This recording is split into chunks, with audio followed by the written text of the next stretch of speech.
People are freaking out right now. Like they're tired of having their constitutional rights taken away with a mandatory stay-at-home orders. Cities are suing the California governor so their people can go back onto their beaches again. Idiots. Like, I'll stay at home for the rest of my life if they tell me to. Who knows how to make the best choices for my health and my life? Definitely not me. So I'm more than happy to put my blind trust in power-hungry politicians and definitely uncorrupt groups like the World Health Organization.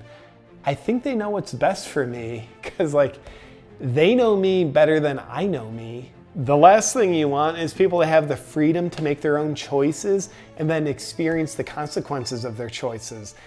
I think free will is a little bit of a sin. I don't think we should have it in the first place.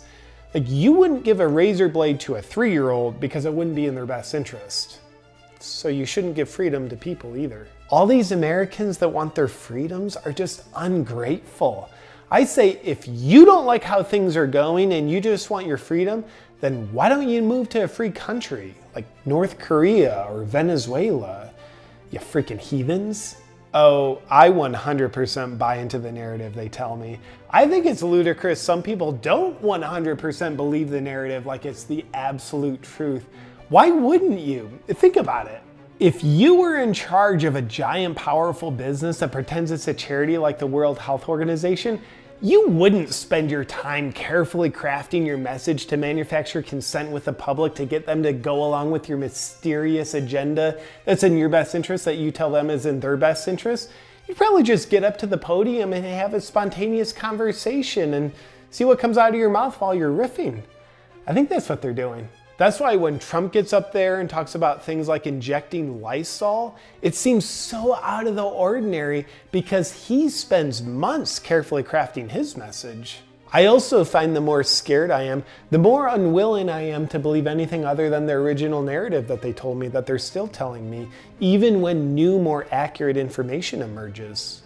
Like when USC did research in LA County a few weeks ago and showed the amount of people infected with COVID-19 is 28 to 55 times more than we originally thought. Yep, because most of these people don't have symptoms, it suggests the infection is far less dangerous than we originally thought. And in contrast to the original guesstimation of a death rate of 4.5% in COVID cases, the LA County Health Department says the new research suggests the actual death rate in COVID cases is between 0.1 and 0.2%. That means the actual death rate in COVID-19 cases is 22.5 to 45 times less deadly than we were originally told. But this new scientific data is irrelevant to me because it's like I already made up my mind when I was the most frightened. And I'm gonna keep believing what makes me the most frightened because it just feels more congruent in my being that way. I'll also spend a lot of time looking for information that they shove in my face that confirms my existing beliefs. There's nothing like a little confirmation bias to help my mind continue to learn and expand. I'm also really good at believing the COVID death count, as anyone who is diagnosed with COVID-19 and then dies, irregardless of what they die from, pre-existing condition or otherwise, their death is labeled a COVID death. Makes sense to me. Instead of letting the doctor who is treating the patient use their medical education to determine the cause of death, I think the mandate to label it a COVID death is more accurate. And it helps the COVID death count get higher than it is. And the higher it is, the more scared I am. And the more scared I am, the more obedient I am. Yes, I would like a mandatory vaccine. I'm scared enough that I think more things should be mandatory. Sometimes the best medicine is like the best sex, non-consensual. They work on the same premise. But I'll tell you this, those vaccines better be brought to market without long-term human trials. And I think it will be. It's better that way because the long-term trials that prove a vaccine's safety and effectiveness are pretty arrogant. It's just like, hey, let's spend years rubbing it in your face how great this thing is. I say it's better to just be humble and forgo that bragging period. It's pretty well proven that being proactive and taking care of your health won't keep you healthy. Our only hope is in the pharmaceutical companies protecting us. they have a very good track record of never harming anyone. So I sleep pretty good at night. I'm also kind of asleep right now. And yes, I would like to be microchipped as long as they tell me it's for my own good. And I apologize if I'm being a little too greedy here, but I'd like 2 microchips, please, just to keep me extra safe. Or maybe we should just do a baby step and use mandatory tracking apps on our phone first to keep us safe, and then go to the microchips. I think that's probably the way to go. I'll tell you who I trust more than God, Bill Gates, because he's got more money than God.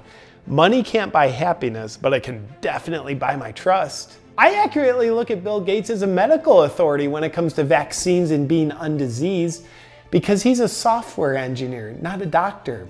He doesn't have a medical degree or any other degree for that matter, which means he's not part of the corrupt medical system because he doesn't have any medical training, which means he knows more about medicine than medical professionals. Like when my child's sick, I don't take him to a doctor. I take him to the Apple store to have a computer engineer take a look at him.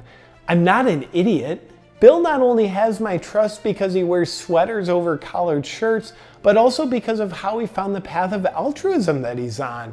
Think about his journey. In 1999, he was sued by the federal government and found guilty of breaking antitrust laws because he created a monopoly with Microsoft, presumably because he's so power hungry for control and domination. Then the very next year in 2000, he founded the Bill and Melinda Gates Foundation, which now controls the World Health Organization, which is spearheading the charge to narrate to us what's going on with the coronavirus and the race to find a vaccine to cure it.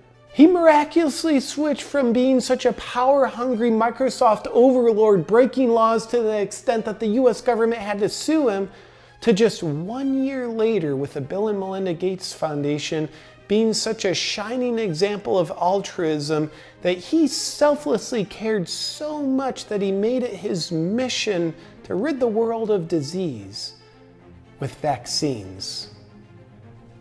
Sounds like he found Jesus to me. There's no other explanation. Oh, and get this. This one time, a friend of mine who's obviously a conspiracy theorist who needs to be medicated had this outrageous theory that after he was found guilty in 1999 of breaking antitrust laws, Bill Gates realized that Microsoft could no longer be the vehicle that he used to gain more power and control, so he founded the Bill and Melinda Gates Foundation the next year to be the new vehicle for him to gain more power and control. And he even said Bill is smart enough to make the vehicle appear as though he's using it to help the world, even though he's just using it to take over more of the world, which would make the world help him take more of their power and control. So crazy. I was like, bro, he's not that smart. He's a billionaire, not a trillionaire. The mainstream narrative helps me classify anyone that doesn't go along with its narrative as an irresponsible lunatic conspiracy theorist. That way I can label them as crazy rather than thinking about what they're saying. So, my friend's a crazy lunatic. Thinking for yourself and making your own choices is dangerous during a time like this. Is that a blue pill?